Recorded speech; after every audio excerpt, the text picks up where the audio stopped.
Bonjour et bienvenue dans cette nouvelle édition de Let's Talk. Je reçois aujourd'hui un invité de prestige. Il s'agit de Monsieur Martin Ziguélé, ancien Premier ministre de la République centrafricaine. Il est également président du parti politique MLPC, le Mouvement de libération du peuple centrafricain. Il en est même député. Il a été élu député. Il est membre au sein de l'Assemblée nationale de la République centrafricaine de la Commission économie, finances et plan. Monsieur Ziguélé, bienvenue. Merci beaucoup. Bonjour et bonjour à tous vos auditeurs et à vos auditrices, à vos téléspectateurs, à vos téléspectatrices. Merci beaucoup. Je vais commencer en vous posant une question d'ordre général sur l'état de l'économie mondiale. C'est le rapport que le FMI a publié sur les perspectives économiques du continent africain. Ce sont des perspectives mondiales, mais l'Afrique également est concernée. L'Afrique a affiche un taux de croissance de son PIB de 4% pour l'année qui se termine et de 4,1% pour celle qui arrive. Comment est-ce que vous accueillez ces perspectives de croissance ? Je vous remercie. Effectivement, le FMI a fait d'abord des prévisions mondiales d'une croissance modérée qui sont tirées par trois facteurs principaux. Et ces facteurs-là, vous verrez, il y aura une corrélation avec ce qui se passe en Afrique. Le premier point, c'est qu'en Europe, dans le monde, il y a une baisse de l'inflation. Il y a une baisse générale de l'inflation parce que les politiques monétaires que les banques centrales mettent en place dans chacun des pays, c'est de rendre l'argent un peu plus cher. Lorsque l'argent est plus cher, vous n'empruntez pas, donc les prix ont tendance à ne pas monter. Les salaires également, les prix et les salaires. La deuxième raison, c'est qu'en Europe, compte tenu de la nouvelle politique américaine, etc., il y a la prise de conscience que il faut réarmer l'économie. Donc il y a une reprise des investissements de manière volontariste en Europe. Et donc cela fait également que la croissance mondiale en profite. Et puis il y a également un facteur important, c'est que les entreprises, et c'est lié aux deux premiers facteurs, investissent beaucoup. Donc l'économie mondiale est dans une phase de croissance je dirais positive, mais assez modérée, parce qu'il y a aussi des incertitudes. La première incertitude, c'est les tensions commerciales que vous connaissez. Et les tensions commerciales, le mur que l'administration Trump est en train de construire autour des États-Unis par rapport aux taxes douanières, ça aura un effet de réduction ou de modération, j'allais dire, du niveau du taux de croissance des PIB, des principaux acteurs économiques du monde. Et puis, il y a le deuxième problème aussi, c'est les incertitudes géopolitiques. Vous avez la guerre en Ukraine, comment ça va se passer, etc. Les tensions au Moyen-Orient, en Iran, heureusement, ça s'est calmé. Et puis, il y a aussi c'est le ralentissement de l'activité économique dans un certain nombre de pays, comme en Chine. Donc, ces facteurs-là modèrent un peu la prévision pour le monde entier. Mais s'agissant particulièrement de l'Afrique, qu'est-ce qui se passe ? La demande extérieure, c'est-à-dire le fait que le reste du monde, sa croissance se relance, a des effets sur les exportations des matières premières africaines. Parce que la demande extérieure est assez forte. Et cela a des effets positifs sur la balance des paiements d'abord de nos pays, donc sur les budgets des États, donc sur la capacité des États à ne pas emprunter sur le marché bancaire monétaire national, et donc à laisser une marge aux entrepreneurs qui peuvent donc investir et donc impulser une croissance plus forte que ce que nous avons vu il y a quelques années. Et puis aussi, il y a eu l'effet des annulations de la dette, n'est-ce pas ? Lorsque l'annulation de la dette, c'est une décision de la dette souveraine, je veux dire, la dette des États. L'annulation de la dette des États, c'est une décision qui est politiquement motivée. Donc, lorsque des administrations des pays pourvoyeurs de financement, lorsque ces administrations-là, quand je parle d'administration, c'est des pouvoirs qui se succèdent, lorsqu'elles sont plus favorables à l'annulation de la dette, vous avez un effet qui est immédiat, presque immédiat, qui est la reprise des capacités des États à investir dans les secteurs sociaux. Et parce que lorsque l'État n'a pas de ressources, qu'est-ce qu'elle fait ? elle en emprunte sur le marché bancaire, sur le marché monétaire local. Donc il y a un effet d'éviction par rapport aux entrepreneurs, par rapport aux investisseurs, par rapport à tous ceux qui peuvent investir dans l'économie, transformer, apporter de la plus-value, créer des emplois, créer de la richesse, etc. etc. C'est pour ça que la reprise de l'économie mondiale est un bon signal pour l'Afrique. Et est-ce que vous pensez que le fait d'avoir annulé il y a 20 ans, je ne dirais pas jour pour jour, mais c'était en 2005, d'avoir annulé la dette de certains pays africains, là par rapport au FMI, que cela a contribué à une relance qui débouche sur les résultats que nous obtenons aujourd'hui? Absolument, il y a eu plusieurs facteurs. Il faut dire également qu'il y a eu non seulement l'annulation de la dette qui a été accordée par certaines administrations des pouvoirs qui sont arrivés en place et qui se sont dit pour donner un souffle de l'oxygène, pour permettre la reprise, pour que le pays devienne des partenaires qui puissent demain emprunter et rembourser, parce que le marché financier, c'est bien cela. Donc, il faut annuler la dette. C'était des décisions que moi, je salue et qui ont permis aujourd'hui de capitaliser là-dessus, de rebondir et de faire en sorte que ces pays-là soient debout. Mais il y a également quelque chose qu'il faut souligner et saluer, c'est que beaucoup de pays africains sont sortis de la première, de la deuxième, même de la troisième génération des accords avec le FMI. N'est-ce pas? Donc aujourd'hui, c'est des pays qui ont des finances publiques mieux gérées, pour la plupart, n'est-ce pas? Ils ont des finances publiques mieux gérées, et cela fait que l'État, comme je le dis, n'empiète pas sur le financement interne, ne fait pas de pression comme auparavant sur les disponibilités internes, et donc laisse de la marge aux entrepreneurs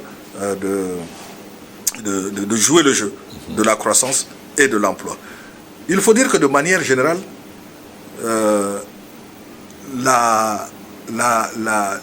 les idées ont beaucoup évolué. Et en Occident, et dans l'hémisphère nord, je veux dire tout simplement, et aussi en Afrique, sur le fait que l'endettement est un poison pour beaucoup d'économies en Afrique. Et la question de l'endettement doit être traitée de manière fondamentale pour permettre justement de remuscler les États, de leur donner des marges de manœuvre. Sinon, la pauvreté ne peut pas être combattue. Parce que l'objectif de toute politique économique, c'est l'amélioration des conditions de vie des populations. Parce qu'il y a eu une conférence qui s'est tenue à Lomé d'ailleurs, sur une conférence de l'Union africaine sur la dette. Et le gros problème, c'était qu'aujourd'hui, la capacité de remboursement des pays est telle que cela freine la capacité de l'autre côté de ces pays-là à investir le fruit de leur croissance, de sorte que même si vous avez un PIB en croissance, la grosse partie qui est consacrée à la dette et au service de la dette vous empêche de bénéficier des retombées. C'est ce que je vous disais. Je vous disais que la dette, c'est un poison pour nos pays. Et surtout que cette dette-là, je ne fais pas de polémique, n'a pas toujours été utilisée à bon escient. Parce que si vous empruntez pour faire des investissements dans le capital humain, dans le capital physique, c'est-à-dire les routes, les ponts, les voies ferrées, les ports, les aéroports, dans l'agriculture, dans l'agroforesterie, etc., et que ces investissements-là produisent de la valeur et permettent d'absorber le chômage, de faire en sorte que les recettes budgétaires augmentent parce que les salariés payent des impôts, etc., etc. Donc vous êtes dans un cercle vertueux. Mais malheureusement, dans beaucoup de cas, ces dettes-là n'ont pas servi réellement à construire ce capital-là pour permettre de supporter la dette. Donc, nous avons en quelque sorte mangé notre maïs avant que l'épi ne soit produit. Donc, aujourd'hui, tout le maïs que nous cultivons après, c'est pour rembourser le maïs qu'on a mangé hier. Donc, c'est un peu le serpent de mer. C'est comme un cercle vicieux. Et pour que ce cercle vicieux-là soit rompu, je disais tantôt que la décision est politique. Il faut que ceux qui sont exportateurs de capitaux, parce que c'est de ça qu'il s'agit, qui sont donc les prêteurs, il faut qu'à un moment donné, surtout pour ce qui concerne la dette souveraine, parce que nous parlons de la dette souveraine, il faut qu'il y ait vraiment des mouvements importants d'abandon de dot. Comme cela a été fait à un moment donné pour l'Amérique latine, comme a été fait à un moment donné aussi pour l'Asie, il faut qu'il y ait un plan Marshall par rapport à la dette pour que les pays puissent avoir les marges de manœuvre de se développer.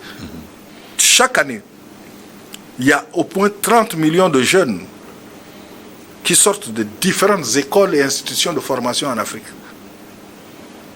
Comment on peut construire un avenir décent pour ces jeunes-là si les États, à qui revient la responsabilité de créer le cadre du développement du pays, du développement de chacun, n'a pas les moyens de sa politique.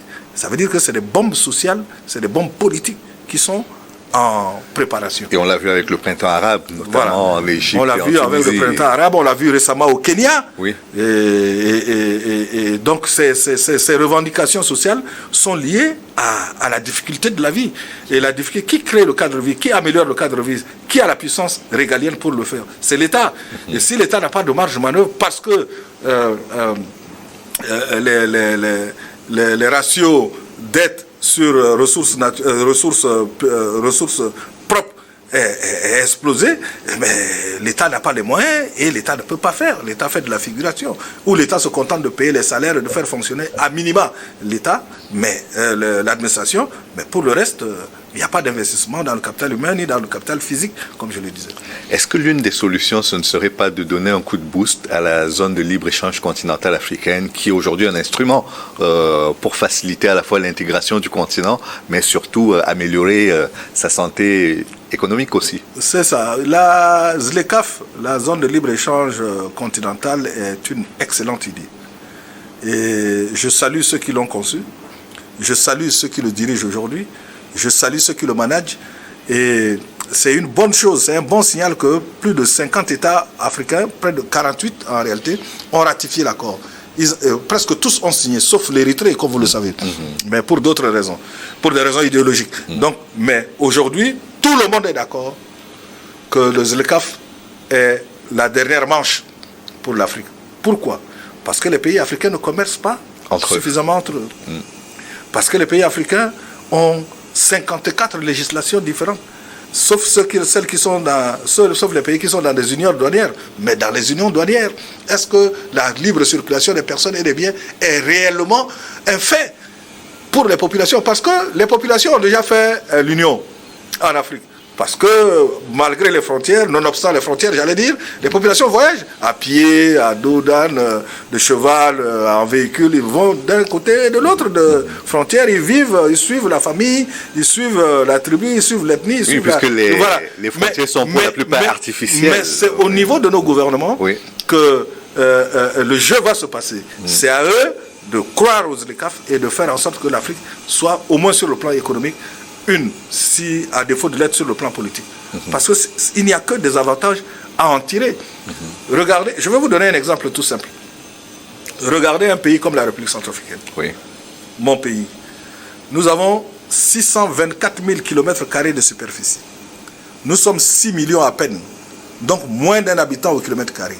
Nous avons 15 millions d'hectares de terres cultivables. Et chaque année, nous en mettons en exploitation seulement 0,25% de cette superficie-là, chaque année. Imaginez un instant qu'il y ait des investissements massifs dans l'agriculture vivrière tout simplement, pour exporter du blé, du riz, du mil, des arachides, vers le Soudan qui est structurellement déficitaire, vers le Tchad, vers la Libye, vers l'Égypte. Qu'est-ce qui changerait? Ça va créer des couloirs de circulation entre la République centrafricaine, le Tchad, l'Égypte, la Libye, etc., l'Algérie, le Niger, je n'en sais rien. Et ça va faire en sorte que là où les marchandises passent, les hommes vont passer, les capitaux vont passer et les liens vont se faire et on pourra intégrer davantage au bénéfice de nos pays respectifs. J'ai pris cet exemple, je pourrais pu prendre l'exemple du bois, j'aurais pu prendre d'autres exemples. Donc, chaque pays individuellement commerce avec l'extérieur de l'Afrique. Alors qu'il suffit juste de s'organiser mieux, de pousser à l'intégration pour qu'il y ait des bénéfices comparatifs énormes en matière. C'est pour ça que le ZLECAf, s'il y a un combat qui doit être le nôtre aujourd'hui, c'est de faire en sorte que le ZLECAf devienne rapidement une réalité et qu'elle fonctionne. Quand vous prenez l'exemple de la République centrafricaine, son nom déjà est assez évocateur, République centrafricaine. Cela devait normalement être le pays qui allait fédérer autour de lui les autres pays de l'Afrique centrale. Malheureusement, ce rêve-là, il est resté à l'échelle du pays de Barthélemy Boganda. Effectivement, c'est ce que j'allais dire, vous m'avez précédé, c'est resté au niveau de Boganda, et vous savez, Boganda est parti en 1959 et malheureusement il est parti avec son rêve parce que son idée c'est de faire la République centrafricaine, c'est-à-dire la République du centre de l'Afrique, devrait comprendre donc les anciennes colonies françaises de l'AEF, l'Afrique équatoriale française, Tchad, Cameroun, Congo, qu'on appelait à l'époque Moyen Congo, et le Gabon, et le Cameroun, et par la suite les États-Unis d'Afrique latine, avec le Congo démocratique aujourd'hui, l'Angola, le Rwanda, le Burundi. Parce qu'il disait, il était visionnaire, il disait que ces États-là, individuellement, ne sont pas viables. Et aujourd'hui, 60 ans après, ce qu'il a dit, 65 ans après, 66 même après, ce qu'il a dit se révèle d'une cruelle réalité. Donc, seul aucun État africain ne peut s'en sortir. Ça, c'est une réalité économique. Il ne peut pas y avoir un îlot de prospérité dans un océan de misère. C'est sûr, c'est sûr. C'est clair. Si je prends l'exemple d'un pays, encore la République centrafricaine, supposons que la République centrafricaine ait un PNB, c'est-à-dire produit national, PIB par habitant, c'est-à-dire le produit, la richesse par tête d'habitant, de 10 000 $ des États-Unis, par tête d'habitant. Et qu'à côté, le Congo démocratique n'a que 250 $ par tête d'habitant, le Cameroun 100 $, etc. Qu'est-ce qui se passerait? La ruée vers la République centrafricaine, par exemple. Et donc le pays explose. Parce que aujourd'hui, le plaidoyer que moi je fais, je suis panafricaniste convaincu, le plaidoyer que je fais pour l'intégration de l'économie africaine, c'est pas parce que c'est séduisant intellectuellement, mais parce que c'est la condition de la survie de l'Afrique.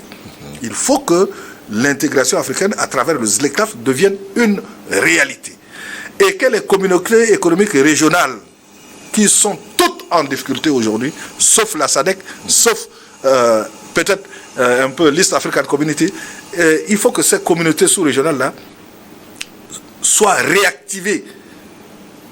Parce que nous avons en face l'agenda 2063 de l'Union africaine. Tout à fait. L'Afrique pour les 100 ans, les 100 ans de la création de l'Union. Et qui s'appelle l'Afrique que nous voulons. Oui. C'est ambitieux. Oui. L'instrument pour arriver à réaliser ou nous permettre d'avancer vers la réalisation de l'agenda 2063 de l'Union africaine, l'Afrique que nous voulons, mais c'est le ZLECAf, c'est l'intégration. Mais quand vous voyez par exemple que la CEAC, la Communauté économique des États d'Afrique centrale, et la CEMAC, la Communauté économique et monétaire d'Afrique centrale, vont vers une fusion pour une meilleure intégration des pays de cette zone-là, c'est quand même un signal intéressant. Mais c'est très intéressant, mais ça fait des années que ça dure. Et il y a un sommet qui a été convoqué en juillet à Yaoundé, qui a été reporté sans explication. Et nous continuons à espérer que ce sommet-là se tiendra et que les deux institutions fusionnent. Je suis député, je suis ressortissant de l'Afrique centrale, j'appartiens aux deux communautés CEMAC et CAC, et je pense que la fusion doit aller à son terme pour dégager des ressources, pour faire en sorte que cette région de l'Afrique, qui est l'une des plus riches, je n'ai pas dit la plus riche, mais qui est l'une des plus riches, puisse ressembler à son sous-sol, ressembler à ses capacités agricoles, énergétiques, hydrauliques, je sais pas moi, en matière d'élevage, etc., etc. Et même en tant que puits de carbone. Voilà, oui. Voilà. Donc, c'est l'État, c'est la zone de l'Afrique où les États sont les moins connectés. Entre eux. C'est-à-dire, entre la RCA par exemple, et le Congo démocratique qui est juste à côté, il n'y a même pas de pont sur le fleuve Ubangi ou le fleuve Congo pour aller là-bas. Entre le Congo et la RDC, il n'y a pas de pont, il n'y a pas de route entre nous, naturellement, puisqu'il n'y a pas de pont, etc., etc. Nous sommes en retard sur l'intégration et il y a un potentiel de croissance énorme si les États acceptent de passer, de sauter vraiment pieds joints sur ce mur que nous avons devant nous et de faire en sorte qu'il y ait une seule communauté économique régionale avec une seule administration, et ça permettra de dégager les ressources, dégager de l'énergie pour passer réellement à l'intégration de ces États-là. Et l'intégration réussie sur le plan économique de la CAC entraînera ipso facto l'intégration de la South African Development Community, de l'IGAD, de la CEDEAO, etc., etc., parce qu'il y a toujours des effets bénéfiques. C'est comme l'huile qui ruisselle. L'huile ruisselle, quand il ruisselle de la tête, il va sur tout le corps. Donc, s'il y a des chars qui tirent du bourbier de la pauvreté, des chars régionaux sous-régionaux qui tirent du bourbier de la pauvreté un certain nombre de régions, cet exemple-là permet également de faire en sorte que nous allons vite vers la croissance pour l'ensemble des Africains, c'est-à-dire le bien-vivre pour l'ensemble des Africains. Parce que, je rappelle encore, le but du jeu, le but de l'opération, c'est que les Africains puissent vivre dignement sur leur terre, du fait de ces nombreuses ressources-là qui sont gérées de manière cloisonnée, de manière séparée et donc forcément de manière inefficace. Quand vous prenez l'exemple de la République centrafricaine, vous êtes témoin également de cette rivalité qu'il y a au sein pour le leadership et même au niveau de la paix entre le Rwanda et la République démocratique, qui a fait qu'au niveau de l'intégration, le Rwanda a préféré se retirer de l'une des organisations. Comment est-ce que vous vivez cela et comment est-ce que vous le commentez en tant qu'acteur politique? D'abord, je trouve que cette guerre n'aurait pas dû être.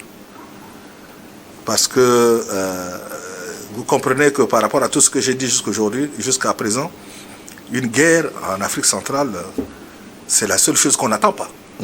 Parce que on n'a pas besoin de guerre en Afrique centrale.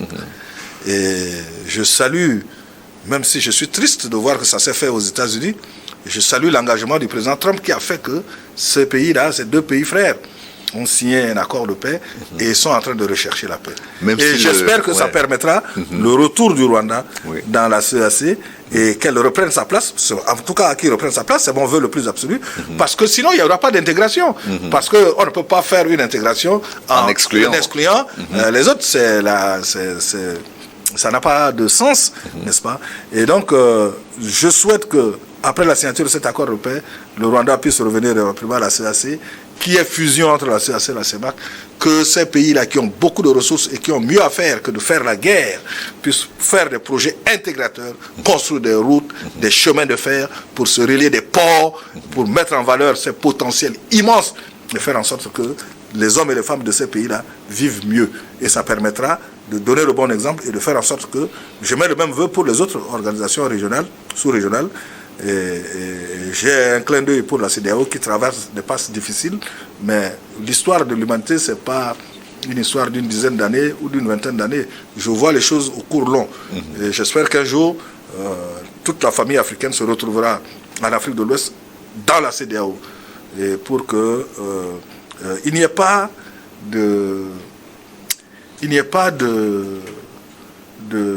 un mouvement de crabe dans la marche vers l'unité économique et peut-être demain l'unité politique. D'ailleurs, le Togo est médiateur dans le conflit entre le Rwanda et la RDC. Donc, c'est une participation, pourrait-on dire, de la CEDEAO à la paix au sein de la CEMAC et de la CEAC. Et je salue cela parce que je préfère que le Togo puisse amener le Rwanda et le Congo démocratique à faire la paix que ce soit les États-Unis. En tant qu'Africain, je préfère que ce soit le Togo qui le fasse. Et je souhaite également que le Togo continue à faire le travail diplomatique discret qu'il est en train de faire pour rapprocher les pays de l'AES de la CEDEAO, que les réformes puissent être faites, que les différends puissent être discutés. Je ne dis pas qui a tort, qui a raison, ce n'est pas mon rôle. Mais je dis que s'il y a un problème, on ne peut avancer qu'en les résolvant. Et nous sommes des Africains, le dialogue est consubstantiel à la culture africaine. Toujours pour rester sur la République centrafricaine, certains apprécient de façon divergente les interventions étrangères pour stabiliser le pays. Il y a déjà l'intervention de la Russie, où certains estiment que c'est davantage Wagner que la Russie. Il y a l'intervention du Rwanda, où on estime que c'est un proxy des Occidentaux pour maintenir un certain cap à l'intérieur du pays. Comment est-ce que vous vivez ces partenariats que d'autres appellent des ingérences? Comment est-ce que vous les appréciez en tant qu'acteur politique, encore une fois, et ancien Premier ministre du pays? Je voudrais d'abord dire que comme député, en 2016, j'ai voté avec le groupe parlementaire MLPC. Nous avons voté les accords de défense entre la République centrafricaine et la Russie, entre la République centrafricaine et l'Angola, entre la République centrafricaine et le Rwanda. Pourquoi? Parce que, toujours dans cet idéal panafricaniste, je pense que, s'agissant du Rwanda et de l'Angola, c'est naturel et normal que nous puissions faire appel à des pays qui ont plus d'expertise, plus d'aisance sur la question militaire pour nous aider à nous relever. Vous connaissez notre histoire, je ne veux pas revenir là-dessus. S'agissant de la Russie, nous avons des relations avec la Russie depuis 1960. Quand j'étais jeune étudiant à l'université, un peu avant que je n'arrive d'ailleurs à l'université, le président Bokassa avait à l'époque a envoyé le plus grand contingent d'étudiants centrafricains en Russie. Ils en sont revenus ingénieurs, médecins, pharmaciens, etc., etc., et ont apporté leur concours au pays. La question pour ce qui me concerne par rapport à la Russie, et vous me donnez l'occasion de la clarifier, je n'ai aucun problème avec la Russie. J'ai un problème avec les mercenaires du groupe Wagner. Parce que le mercenariat est juridiquement interdit. Aussi bien sur le plan national qu'international, et nous avons signé la Convention d'Ottawa qui interdit le mercenariat. C'est une question de logique juridique et politique. Deuxièmement, avec le Rwanda, la situation est différente. Le Rwanda a le plus grand contingent des Nations Unies, de la mission des Nations Unies pour la stabilisation de la Centrafrique. Donc, la MINUSCA, et le plus grand contingent, c'est le Rwanda. Mais lorsque Bangui a été attaqué en 2020 par la CPC, les autorités politiques centrafricaines ont fait appel au Rwanda qui a envoyé un contingent pour appuyer les forces armées centrafricaines. Maintenant, je suis d'accord avec vous que, en tant que centrafricain, je ne suis pas fier de ces interventions multiples et variées des forces étrangères dans notre pays. D'autant plus que les autorités disent que le niveau de sécurité est déjà supérieur à 90% et d'aucuns même disent 100%. Si c'est le cas, nous n'avons pas besoin de troupes étrangères sur notre sol. Et encore moins des Wagner. D'accord. Et comment on fait pour mettre de l'ordre dans tout cela? Vous avez signé des accords, vous n'en avez pas signé avec Wagner, mais comment se fait-il que... Non, l'affaire de Wagner, c'est une histoire qui nous a tous surpris. Je vous répète que nous avons signé un accord de défense avec la Russie. Et la Russie, au lieu de nous envoyer ses conseillers militaires, nous a envoyé les mercenaires Wagner. Mais c'est la faute de nos autorités. Parce que quand on vous donne quelque chose, vous n'êtes pas obligé d'accepter. Et lorsque un ami vous respecte, il ne vous donne pas n'importe quoi. Les Wagner sont des mercenaires, c'est-à-dire des personnes juridiquement irresponsables. Et nous ne pouvons pas accepter en tant que pays la présence de mercenaires sur notre sol. Et ils nous coûtent, et sans parler des coûts humains, c'est-à-dire sur le plan des exactions de respect des droits de l'homme. Je vous passe les nombreux rapports des ONG internationales, d'Amnesty, de Human Rights Watch, etc., etc., par rapport à la question. Donc, ma position, la position du MLPC, la position du Bloc républicain pour la défense de la Constitution dont je suis le porte-parole est claire. Oui, pour la coopération avec les pays africains ou non africains tels que la Russie, mais non au mercenariat. C'est clair. Donc non à Wagner. C'est une question de logique juridique et politique.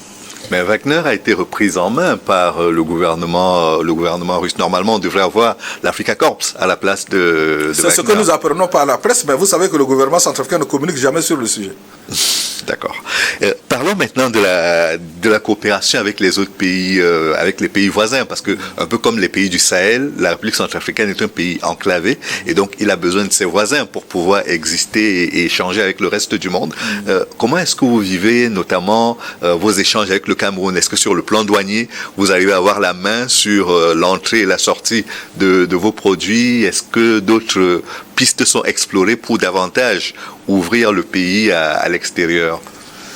Je pense que nos relations avec les États voisins, nous avons 7 pays voisins, ce qui n'est pas courant.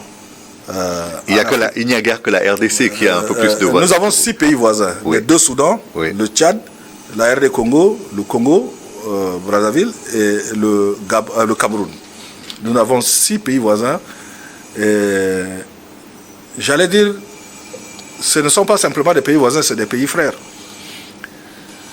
Parce que du fait de notre enclavement, si vous allez à la frontière nord du pays, vous avez les mêmes populations au sud du Tchad et au nord de la RCA. Vous allez au Soudan, dans les 2 Soudans, vous avez les mêmes populations de l'autre côté. La zone des 3 frontières. Voilà, de l'autre côté. La plus longue frontière que nous avons, c'est avec le Congo démocratique. Et vous savez que Mobutu était originaire du village de Lissala. Lissala de Mobaï, qui est la ville centrafricaine, Mobaï Mbongo en Centrafrique. Vous regardez Lissala de l'autre côté de Mobaï Banga au Congo. C'est pour dire que nous sommes des frères. Et sur tout le long du fleuve, toutes les ethnies, les tribus qui sont ici sont majoritairement représentées même de notre Congo à RD Congo. quand vous allez vers le sud-ouest de notre pays, à la frontière avec le Congo-Brazzaville, les mêmes populations, vous les retrouvez au nord du Congo. Et au Cameroun, toute la bande frontalière que nous avons avec le Cameroun, les mêmes populations sont de l'un côté de l'autre. Moi-même qui vous parle, je suis Mboum. Vous avez des Mboum depuis Ngaoundéré jusqu'à Maïganga, jusqu'à Tibati, jusqu'à Baïboum, jusqu'à Centrafrique, jusqu'à Pawa, jusqu'à Bosangwa, etc. Donc ça veut dire quoi? Ça veut dire que nous sommes plus des pays frères que des pays voisins. Donc je le disais tantôt, pour nous, les populations, nous sommes déjà unis. Donc nos relations ne peuvent être que bonnes. Entre nos États aussi, Dieu merci, je n'ai pas eu connaissance de frottement entre les États. Et pour revenir au Cameroun, je vais vous dire un seul chiffre. 80% de toutes les importations centrafricaines passent par le port de Douala et de Kribi. Et Dieu merci, il n'y a jamais eu de problème. Qu'est-ce qui peut illustrer mieux l'excellence des relations entre le Cameroun et la RCA? Et moi qui vous parle, j'ai fait toutes mes études à l'université de Bangui et à l'université de Yaoundé, à l'Institut international des assurances. Donc, je ne sais pas s'il y a beaucoup de Centrafricains qui peuvent vous dire qu'ils n'ont jamais été au Cameroun. Parce que c'est notre voie de passage naturelle. C'est le premier lieu où on s'installe si on sort de la RCA. Et je pense que nous sommes plus que des voisins, des frères. C'est la même chose avec les deux Congos. Les 20% restants de nos exportations passent par le Congo-Brazzaville et le Congo démocratique. Et nous parlons en Centrafrique une seule langue, le Sango, qui est très proche des deux langues parlées dans les deux Congos. Donc, c'est aujourd'hui, c'est maintenant que nous nous apercevons qu'en fait, l'Afrique, c'est un seul pays en réalité. C'est un seul pays. Et l'Afrique centrale encore plus, et l'exemple de la République centrafricaine qui est au milieu de 6 États frères, nous sommes une seule famille, un seul pays, et Dieu merci, nous n'avons pas de problème politique, diplomatique, etc. Bien sûr, il y a des problèmes de sécurité. Bien sûr, la crise centrafricaine, comme vous savez, les groupes armés venaient majoritairement du Soudan et du Tchad. Bien sûr, il y a eu tout cela. Mais cela n'a pas détruit les liens d'amitié, de fraternité. J'insiste là-dessus, entre ces deux pays, entre ces pays-là et la République centrafricaine, entre le peuple centrafricain et ces pays. Vous savez, dans l'histoire, entre l'Angleterre et la France, il y a eu la guerre de 100 ans. Oui. Entre la France et l'Allemagne, il y a eu plusieurs guerres meurtrières, n'est-ce pas? Mais aujourd'hui, ce sont ces deux pays-là qui tirent l'Union européenne. Donc, il y a eu des tensions entre nous et certains voisins, mais je pense que c'est le lot. Comme on dit en Sango, la langue et les dents dorment dans la même maison. Ils peuvent même se mordre, mais continuent à être ensemble. C'est l'adage, c'est l'illustration que je peux vous donner par rapport à ça. Par ailleurs, en tant que membre de la Commission économie, finances et plan de l'Assemblée nationale, dans quelle situation estimez-vous que la République centrafricaine se trouve aujourd'hui sur ces 3 plans-là, de l'économie, des finances et du plan? Catastrophique. Catastrophique. C'est dur. Nous avons commencé notre entretien par l'endettement. Oui. L'endettement a explosé en Centrafrique. Y compris l'endettement bancaire à court terme, le plus cher, a explosé. Nous avons un problème de viabilité financière de l'État. Et toujours, en tant que financier, je parle toujours de chiffres. Dans la zone CEMAC, nous avons ce qu'on appelle des critères de convergence. C'est-à-dire nous essayons de faire en sorte que notre économie, nos économies et nos finances publiques aillent vers l'excellence. Donc on a mis des critères qu'on appelle des critères de convergence. Et en matière de mobilisation des ressources internes, le taux minima de mobilisation des ressources internes exigés par ces critères de convergence sont de 18% pour la zone CEMAC. En Centrafrique, nous sommes à 8 à 9% à peu près du PIB. C'est-à-dire nous ne sommes même pas à la moitié de ce qu'il faut faire. Qu'est-ce que ça veut dire? Ça veut dire qu'il y a des marges d'amélioration de la mobilisation des ressources internes. Parce qu'un État, il faut avoir de l'argent. C'est comme une famille, pour se nourrir, il faut de l'argent, il faut des ressources. Et donc, si vous n'avez pas les ressources pour vous nourrir, vous allez mourir de faim, de maladie, de tout. C'est la même chose. Donc, il y a ce problème. Et vous allez me demander pourquoi la faiblesse. Sa faiblesse est due à la faiblesse de l'activité économique. Parce qu'il faut que les richesses soient mises en valeur, exploitées pour créer la richesse, pour créer les ressources budgétaires, etc., pour créer les emplois. Mais si la politique économique globale n'incite pas ou ne facilite pas, ou les investissements d'accompagnement des investissements ne sont pas en place, mais vous n'avez pas une destination favorable aux investisseurs. Quelqu'un me disait que quand le rapport Doing Business existait, lorsque les investisseurs, vous savez, les pays, les investisseurs, les grands investisseurs, les grands groupes, les financiers, etc., ils prennent le rapport Doing Business et puis ils regardent les classements et ils regardent les commentaires par pays. Et ils n'ont pas d'état d'âme, comme vous le savez. Ils choisissent là où il y a le meilleur rapport, rendement et coût. D'accord? Donc, sur le plan de la gestion économique, sur le plan de la gestion financière, la République centrafricaine est dans une situation extrêmement difficile. Extrêmement difficile. Et cela se sent d'ailleurs aujourd'hui sur les retards réguliers et répétés dans le paiement même des salaires des uns et des autres, y compris des institutions comme l'Assemblée nationale. D'accord. Qu'est-ce qui se passerait, outre les débats qu'il y a aujourd'hui sur la régularité ou pas d'une candidature du président Touadéra, quelles seraient pour vous les priorités si le MLPC devait prendre les rênes du pays? Quelles seraient les priorités pour réformer le pays et le remettre en ordre de marche? Vous savez, nous avons la volonté politique de transformer. Pas de réformer, mais de transformer. Qu'est-ce que ça veut dire? Ça veut dire que dans ce pays, il faut créer un climat attractif pour les investissements. Pourquoi je dis ça?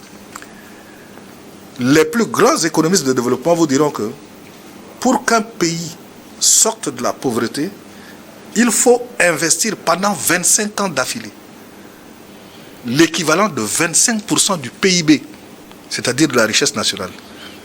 Le PIB en République centrafricaine est d'à peu près 2 ou 3 milliards de dollars. Ça veut dire quoi?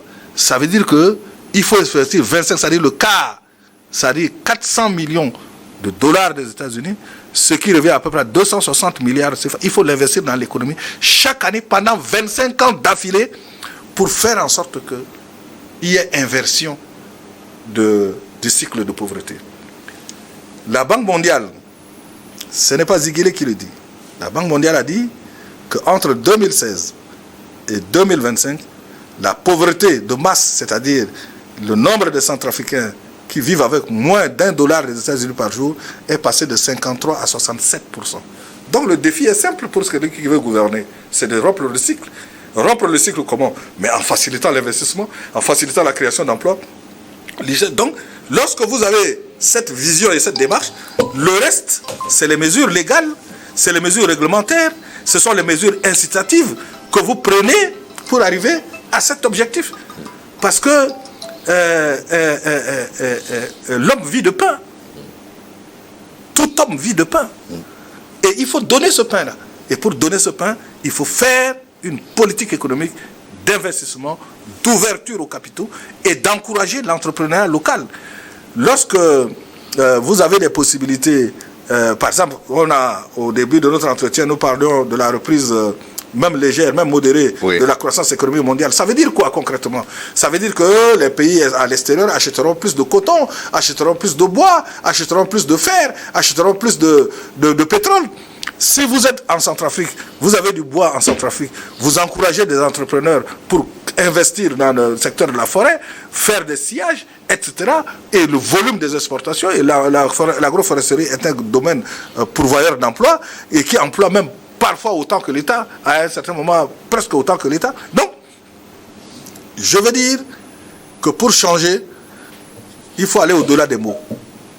Pour changer, il faut avoir la volonté politique de être business friendly.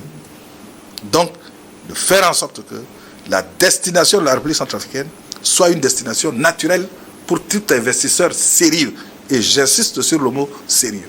Mais aujourd'hui, les Africains considèrent que les partenaires traditionnels, ceux qu'on considérait comme les incontournables, les anciens pays colonisateurs, les États-Unis, bref, le bloc de l'OTAN, ne sont plus les seuls partenaires sur lesquels il faut compter. Certains considèrent même qu'il faut aller vers les BRICS, la Russie, le Brésil et autres. Quel est selon vous le choix que devrait effectuer l'Afrique? Est-ce qu'on devrait se ruer vers les pays des BRICS? Est-ce qu'on devrait maintenir la collaboration avec les pays anciens colonisateurs? Est-ce que l'Afrique peut par elle-même trouver un souffle pour se développer de façon endogène? Mais je vais répondre, ou je vais réagir, ou je vais me comporter comme un paysan africain qui est père de famille. Oui. Il fait les choix qui ne mettent pas en danger sa famille. C'est-à-dire le maïs qu'il a cultivé et qu'il a mis dans le grenier, il va le garder, il va en manger un peu et il va garder une quantité pour s'aimer. Et c'est lorsque les épis de la prochaine culture seront disponibles, qu'il va finir de manger le maïs qu'il a dans le grenier. Qu'est-ce que ça veut dire comme leçon? Ça veut dire qu'il faut préserver des acquis et il faut diversifier les partenariats pour consolider et développer les acquis. On ne raisonne pas en économie par exclusion. Si on veut avoir des résultats, on raisonne par addition, par agglomération des opportunités. N'est-ce pas? Et c'est dans ce mix-là d'opportunités, etc., que vous avez la croissance, que vous avez la création de la plus-value qu'il faut pour donner des emplois à vos compatriotes et surtout aux jeunes, aux femmes, n'est-ce pas, pour faire en sorte que l'État puisse être debout. Je répète pour une troisième fois que l'économie, ce n'est pas un exercice intellectuel, académique, stérile. L'économie, c'est une manière d'organiser la production des richesses, sa répartition, pour que les uns et les autres puissent vivre décemment dans un espace donné. D'accord? Donc si c'est le cas, chaque jour, comme dirait le président Bongo, quand vous vous réveillez, il faut regarder le visage de vos compatriotes dans un miroir. Est-ce qu'ils sourient ou bien ils pleurent ou bien ils sont tristes? Et lorsque l'économie ne marche pas, ça veut dire que tout le monde est triste ou pleure. Et vous devez faire en sorte que les uns et les autres retrouvent le sourire. Ce n'est pas par des discours, c'est par une pratique, c'est par la mise en place de politiques publiques en matière d'économie, de gestion de finances publiques, de lutte contre la corruption, et de construction des infrastructures. Parce que sans les infrastructures, il n'y a pas de développement. Quel serait votre dernier mot avant de conclure cet entretien? Mon dernier mot, c'est que je suis optimiste. Parce qu'il faut être optimiste pour l'Afrique. Il faut être optimiste pour l'Afrique centrale. Il faut être optimiste pour la République centrafricaine. Il faut être optimiste. Parce que se battre et perdre n'est pas un problème. Mais lorsque vous ne vous battez pas, vous avez déjà perdu. Vous n'avez que des regrets. Vous n'avez que des regrets. Donc il faut toujours se battre. Il faut avoir ce que les Anglais appellent un fighting spirit. Il faut se battre pour l'Afrique, pour nos pays respectifs, pour nos sous-régions, pour la dignité de l'homme africain. Il faut se battre et en perspective d'une Afrique une, comme l'a pensé Kwame Nkrumah, les Du Bois avant, les Kadhafi, les Mohamed V, les Sékou Touré, tout ce monde-là, les Boganda, les Lumumba, les Gamal Abdel Nasser, c'est aujourd'hui que leur message est fort. Et je demande à tous les Africains qui pensent que ce que je dis, c'est de la lentitude, de voir ce que Donald Trump fait. Les États-Unis, c'est 50 États, mais fédérés, unis. L'Afrique, c'est 54 États, mais chacun pour soi. Les États-Unis, c'est la première puissance économique mondiale. L'Afrique, c'est un pays qui tous les jours demande de l'assistance. Les États-Unis décident de ne plus financer les filets sociaux à partir de l'USAID, toute l'Afrique pleure. Qu'est-ce qu'il nous faut encore pour tirer des leçons que notre naïveté en matière économique, en matière géopolitique et en matière géostratégique, que notre naïveté doit s'arrêter? Qu'est-ce qu'il nous faut de plus? Merci beaucoup, M. Ziguélé. Je rappelle que vous êtes ancien Premier ministre de la République centrafricaine, que vous présidez le parti MLPC, qui est le mouvement de libération du peuple centrafricain, que vous êtes député à l'Assemblée nationale, membre de la commission économie, finances et plan. J'ai oublié de préciser que vous êtes aussi auteur, parce que vous avez publié tout d'abord les techniques de vente de l'assurance vie en Afrique aux éditions Sicaré en 1994 déjà. Déjà. Que vous et avez... à Lomé. Oui. Et ici à Lomé. Absolument. Oui. Qui est aussi un pays où vous avez vécu. Vous avez publié le bilan de 50 ans d'indépendance de l'Afrique aux éditions Jean Jaurès en 2010. Et l'une de vos dernières publications, c'est De la crise à l'espérance, ma vision pour la République centrafricaine aux éditions Dagan, c'était en 2015. C'est bien ça. Merci de nous avoir accordé cet entretien. C'est moi qui vous remercie. Et je vous souhaite un très bon retour à Bangui. Merci beaucoup. Merci de rester en compagnie de nos programmes. À très bientôt sur New World Economy. Merci.